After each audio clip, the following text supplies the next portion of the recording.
Jason, good to see you again here.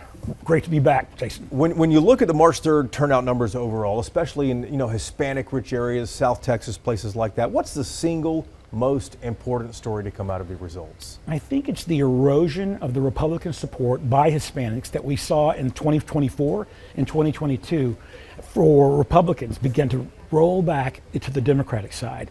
What we saw in 2024 was Trump winning statewide 55%. What we saw on election night 2 nights ago was that strength whittled down, and in mostly Hispanic districts in the RGV, we saw overwhelming support for Democrats and for people like James Tallarico. Yeah, and why is it though? I mean, is it the president's policies or the ICE raids in Minneapolis? What's driving the support away from him for Hispanics? I think it's a number of factors. The midterm cycle is always going to be less popular for the president. But I think 2 other issues are really driving this. Number 1, affordability issues.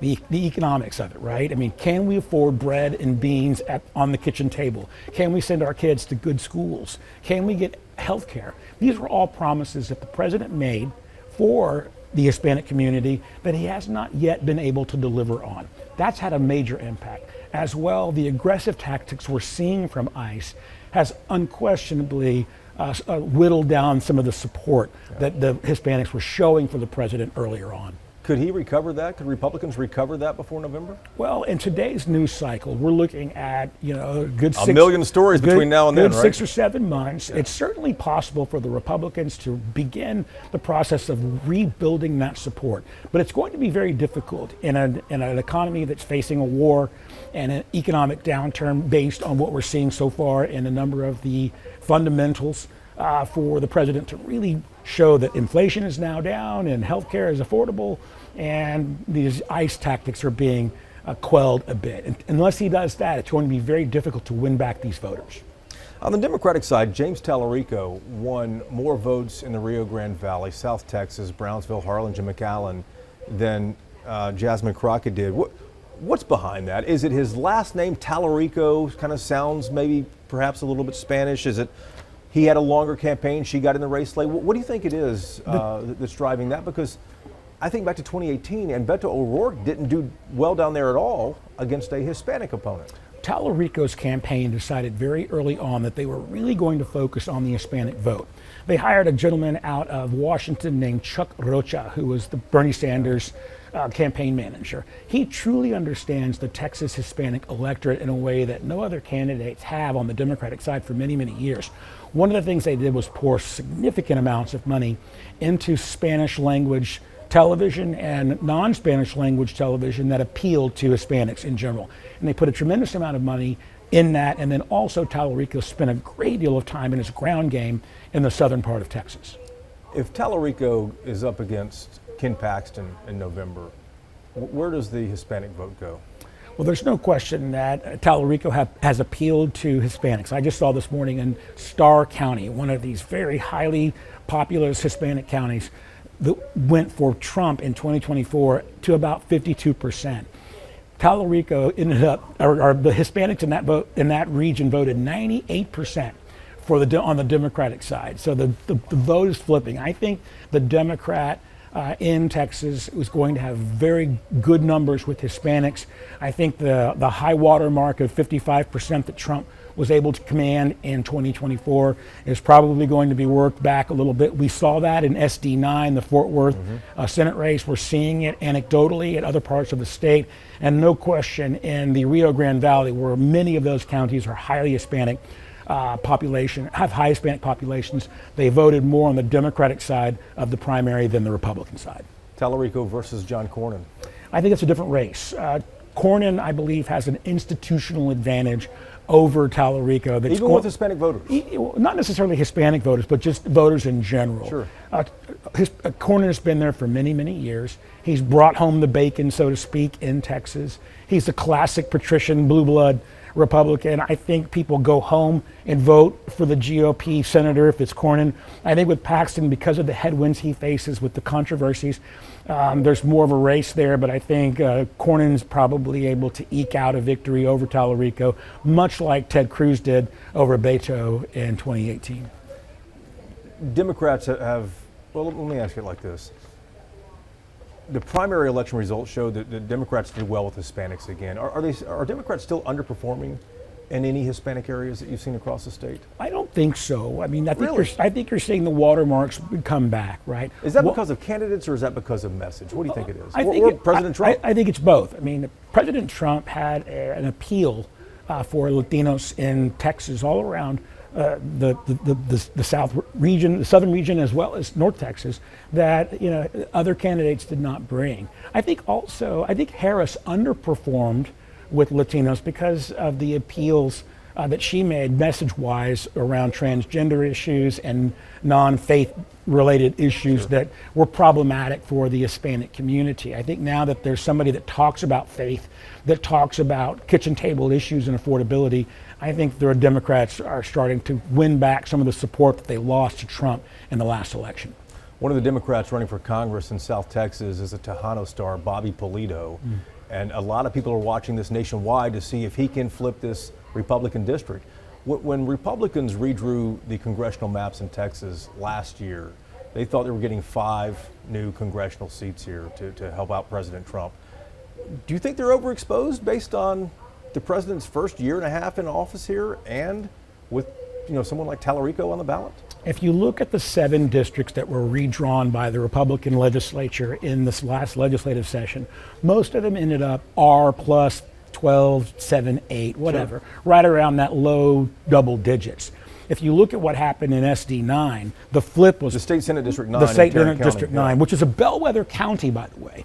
What you saw was a return, an erosion, if you will, of 26 points. So let's just take that in half. Let's say it's 13-point flip for Hispanics.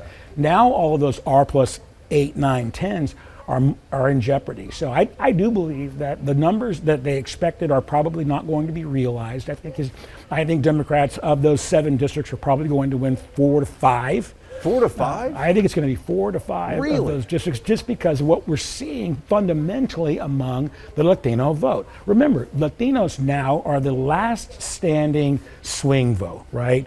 Anglos over a certain age vote a certain way. African Americans over a certain age vote a certain way.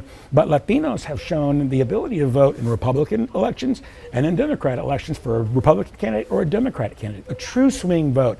And what we're seeing in these numbers, with them going back home to their historic home of the Democratic Party, if it's just 7, 8, 9, maybe not, but I think it looks more like a 10 to 11 realignment for Hispanics in Texas. Wow. If you look at the Republican primary and the Democratic primary, Democrats have more people turn out, but where were more Hispanics voting?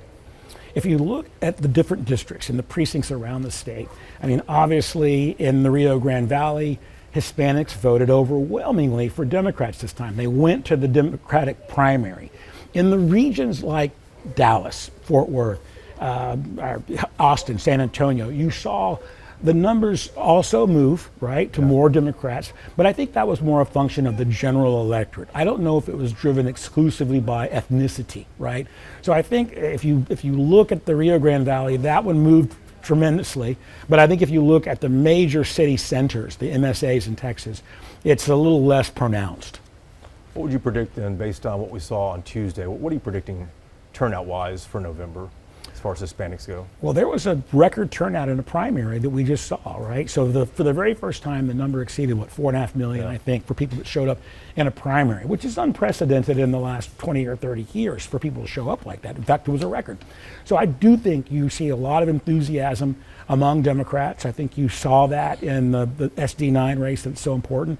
I think you saw it on March the 3rd. I think you're going to see it in November. Again, the other issues that are driving this are the war in the Middle East.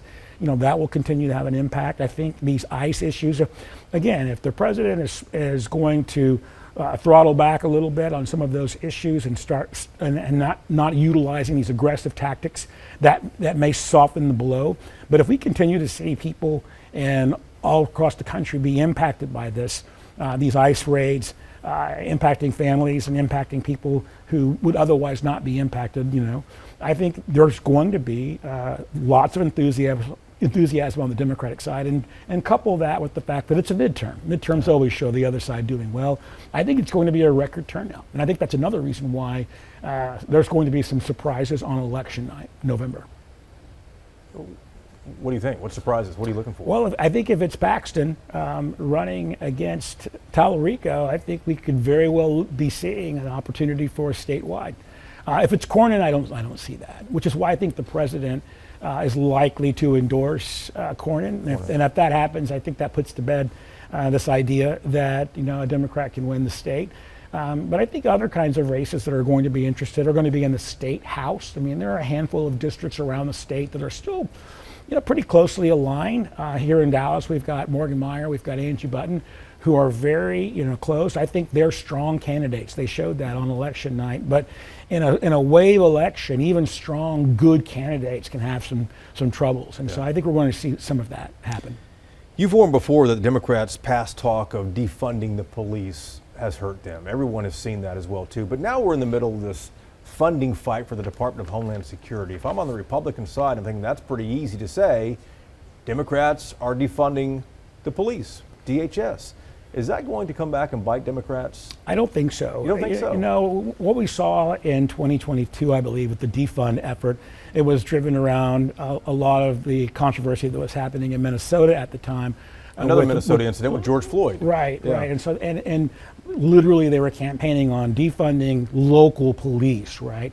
DHS is a different animal. We're talking about the federal budget. We're talking about a component of the federal budget. And we're talking about an organization within the federal government that is now going into neighborhoods and not just removing the criminals and people with violent criminal records, but they're taking little children, 5-year-olds, into detention centers. They're deporting people from college that are coming home to visit their parents. I mean, these are the kinds of stories that we see on the news. And even though they're anecdotal, and they are, I think that has a real impact on people. And I think they're comfortable with defunding an organization like Homeland Security that is a much larger organization within the government than they were with this idea that let's get rid of the local police and fire, right? And so I think it will not have the impact that the defund messaging did several years ago. We have 7 months until the November election here. What should we be watching for in those months? I think if I am on the Republican side, I'm really trying to adjust the messaging that we've seen for the first 12 months. I mean, I think from the Trump administration. From the Trump administration. The first 12 months of the Trump administration, I think, have been problematic for Hispanics and Texans in general because of affordability, right? We have not seen inflation go down to the degrees that we were promised. We have not seen wars ending across the country and the world. The war in Ukraine remains. The war in the Middle East is now new. I think these are issues where the Republicans are really going to have to message that they're going to make some changes on these in the next 7 months. I think it's possible because the news cycle is so fast these days that they can make those changes. If I'm a Democrat, I continue to hammer home that the promises that were made during the election have not been kept. I mean, again, it's expensive to spend money at the grocery store these days. Healthcare premiums are up 100%. Education is very expensive these days. These are the kinds of issues that really resonate with Hispanics, and I focus on that because they are the remaining swing vote, right? Where Hispanics go in this election, so goes the rest of the state.